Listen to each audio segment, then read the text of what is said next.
Welcome, team. Today we are exploring the critical outer loop of MLOps, monitoring models in production and automatically triggering alerts or retraining pipelines when performance thresholds are exceeded. Let's get started. Welcome to our session on model maintenance. As senior engineers, we know that deploying a generative AI solution is just the beginning of the journey. Why is this phase so critical? Because without proper monitoring, even seemingly stable applications can face severe issues in real-world conditions, such as unpredictable latency or ballooning compute costs. What we must do is implement continuous observation. The basics dictate that models degrade over time. The data distribution of the real-world shifts a phenomenon known as data drift, and our model's accuracy degrades with it. How do we manage this? By leveraging tools like Azure Monitor to capture operational telemetry and compare model inputs between training and inference.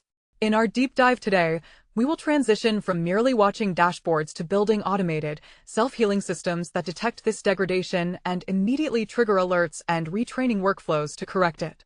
Let's review this high-level lifecycle flowchart. Once we deploy our model on the left, it enters a state of continuous monitoring. This is our outer loop. The data flows into a critical decision gateway, the performance check. As long as the model is healthy and accurate, the loop cycles harmlessly back to monitoring. But notice the red path. When the model is degraded, perhaps due to a sudden shift in user behavior or data drift, we don't just log an error. The system automatically routes to alert and retrain. This automated divergence is exactly what we will be architecting today, ensuring our AI systems remain resilient without requiring 24/7 human supervision. To automate maintenance, our system must know exactly when to intervene. This requires defining alert thresholds. What are these? They are strict mathematical boundaries applied to our performance metrics. The basics of monitoring dictate that we must establish a clear monitoring cadence and assign acceptable performance limits. Why? Because alignment drift can happen suddenly when underlying language models change or when the system encounters new, out-of-distribution scenarios. We need rules to classify the severity of this drift. How do we do it? We implement tiered alerting.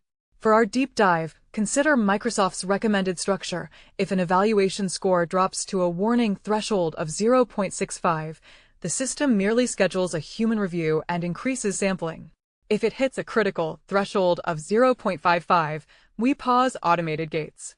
But if it plunges to a severe threshold of 0.45, we instantly revert to full human evaluation or trigger a system-wide fallback. This diagram illustrates the tiered threshold logic.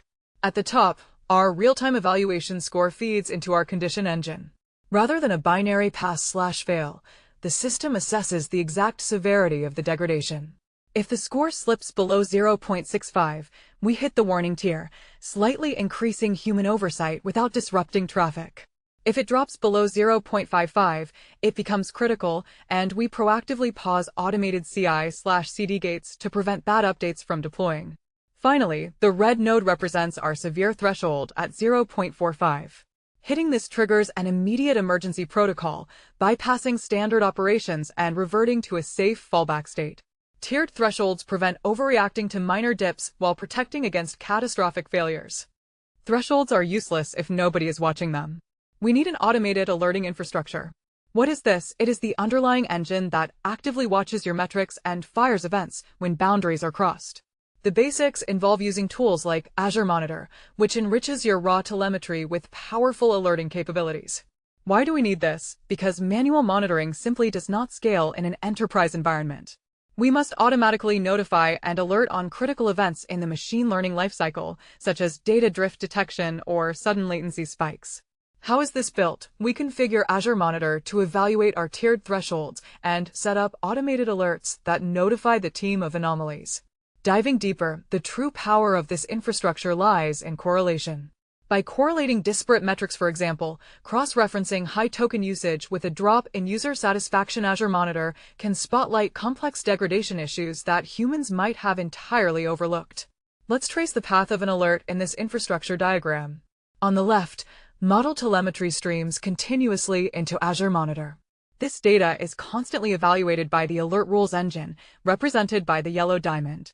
This engine holds the 0.65, 0.55, and 0.45 thresholds we defined earlier. When a breach is detected, the engine activates an action group.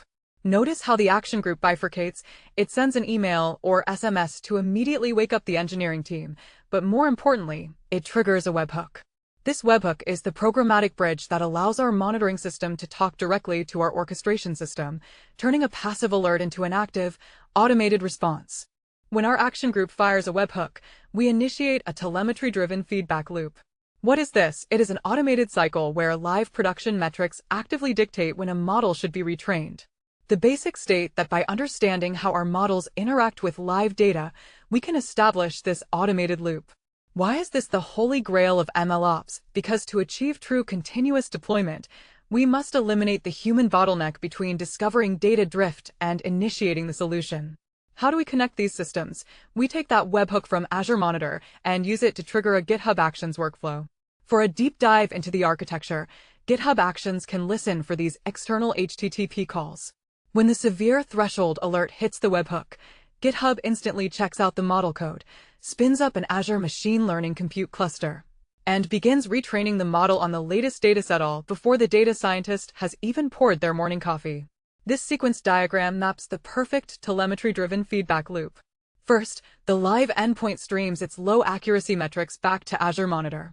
Monitor evaluates the data and realizes the severe threshold of 0.45 has been breached. Instantly, Monitor fires a webhook trigger over to GitHub Actions. Acting as our orchestrator, GitHub Actions authenticates with our Azure ML workspace and programmatically submits a new retraining job. The workspace confirms the retraining pipeline has started. The outer loop of monitoring has successfully commanded the inner loop of training, creating a fully autonomous, self-healing AI architecture. We have triggered the training system, but what exactly runs? We execute an automated retraining pipeline. What is a pipeline in Azure ML? It is a workflow of individual machine learning tasks defined as components. The basics highlight that pipelines are especially useful for automating the retraining of a model safely. Why use a pipeline instead of a raw Python script? Because retraining must be 100% reproducible. When an alert fires at 2 a.m., the process must run exactly as designed, without human intervention. How is it structured? The pipeline job programmatically links a data prep component to a model training component. The output data from the first step is explicitly passed as the training input for the second step. Diving deeper into our automation strategy, when the Azure Monitor alert triggers this pipeline, it passes dynamic time window parameters. This forces the data prep step to fetch the exact, newly drifted data that caused the alert, ensuring the model adapts perfectly to the current real-world environment. Let's look at the anatomy of our automated retraining pipeline. The webhook trigger kicks off the Azure ML pipeline. The pipeline strictly enforces execution order. First, Component 1 runs, fetching the newly drifted data. It passes that clean dataset to Component 2, which could be an AutoML task or a hyperparameter sweep job to find the optimal new weights. Finally, once training succeeds, Component 3 automatically registers this new candidate model in the workspace. Every single step is modular, containerized, and perfectly repeatable. Just because a model was successfully retrained does not guarantee it is ready for production. We must apply evaluation quality gates. What are these? They are automated checks that validate the candidate model against strict performance criteria. The basics of GenAIOps teach us that we must align automated evaluators with human criteria. Why is this mandatory? Because training on drifted data can sometimes introduce new, unexpected biases or hallucinations. We cannot blindly deploy. How do we safeguard this? We implement batch evaluations directly into our pipeline. For our deep dive, think of this as a robotic referee. The pipeline uses the evaluation SDK to score the new model. It then compares these new MFlow metrics against the live, degraded model. If the newly retrained model cannot surpass the critical 0.55 threshold we defined earlier, the pipeline hard blocks the deployment and halts. It only promotes the model if mathematical superiority and safety are proven. This decision tree represents our quality gate. The new candidate model enters the Run Automated Batch Evals node. The orchestrator asks a vital question: is the new score greater than the live model score, and is it safely above our 0.65 warning threshold? If the answer is yes, the system safely approves the model and triggers the final GitHub Actions deployment. If the answer is no, it means the retraining failed to fix the issue. The system rejects the model, blocks deployment, and alerts a human engineer to intervene manually. This protects the business at all costs. Let's apply this powerful architecture to a real-world scenario from our training materials. AdventureWorks operates a generative AI application called the Trail Guide Agent. What does it do? It helps customers plan hiking trips, suggests gear, and books accommodations. The business heavily relies on this agent for revenue. Why is monitoring vital here? Because leadership set a strict operational goal. The agent must maintain at least a 4.2 out of 5.0 rating on all quality metrics. How do they track this? Azure Monitor continuously evaluates the live chat logs for groundedness and relevance. For our deep dive, imagine a scenario where the IT team updates the backend Trail database. Suddenly, the language model can't parse the new data format. This causes massive alignment drift. Azure Monitor detects that the quality score plummeted from a healthy 4.5 down to 0.40. This immediately breaches our severe threshold of 0.45. Look at how the failure unfolds in real time. The backend database schema is updated. When the user asks for trail info, the Trail Guide agent gets confused by the new data structure and returns a hallucinated, poor response. However, because we implemented observability, the interaction is immediately logged to Azure Monitor. The evaluation engine calculates the quality score at 0.40. It instantly recognizes this as severe drift, kicking off the emergency protocols we designed. Now for part 2, the automated recovery. The 0.40 score triggered our severe alert. What happens next? The alert fires a webhook to our GenAIOps pipeline in GitHub Actions. The basics of this response are twofold: protect the customer, then fix the problem. Why? Because the team needs absolute confidence that the agent won't serve regressions to live users. How is this executed? The GitHub action instantly routes traffic to a fallback, safe version of the prompt. Simultaneously, it checks out an experimental prompt branch designed to handle the new database schema and runs it through an automated batch evaluation against hundreds of test cases. Our deep dive reveals the magic. The automated evaluators confirm the new prompt achieves a 4.6 quality score, easily passing the 4.2 business requirement. The GitHub action automatically registers and deploys this new version. AdventureWorks recovered from a critical data drift failure in minutes, with zero manual intervention. This final flowchart shows the beauty of automated resilience. The alert of 0.40 hits the GitHub action orchestrator. The orchestrator immediately forks its actions. First, it pushes an immediate fallback to a safe version to protect live users. Concurrently, it tests the new prompt branch. The new prompt hits our automated quality gate. Is the batch evaluation greater than 4.2? It passes. The orchestrator seamlessly deploys the new, highly accurate agent version, replacing the fallback.